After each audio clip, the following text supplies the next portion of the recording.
ka-trending, welcome back to ZK Trend. Napaka-private at napaka-low-key talaga ni na Donnie at Belle. Di mo talaga mahagilap o makitang magkasama ang dalawa, lalo na ngayon wala silang proyekto together. Ngunit sa kabila ng pagka-private ng dalawa ay may ilan pa ring maispatan ang Don Belle na magkasama. Bago pa man pumunta si Belle Mariano sa Bacolod noong mga nakaaraang linggo ay nag-spend time together muna umano ang ating Don Belle.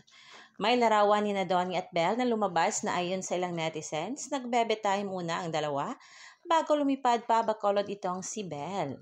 Wala pa namang kumpirmasyon kung totoo ito dahil makikita naman sa larawan na isa lang lalaki ang kasama ng dalawa, ngunit iba ang isinuot na damit. Marahil ay magkaibang araw ito. Ngunit ganun pa man, panigurado na nagkikita ang Don Belle sa likod nga ng kamera. At panigurado din na palaging bumibisita si Donnie sa new house ni Belle. Kayo mga ka-trending, anong opinion nyo at reaksyon nyo tungkol dito? I-comment na.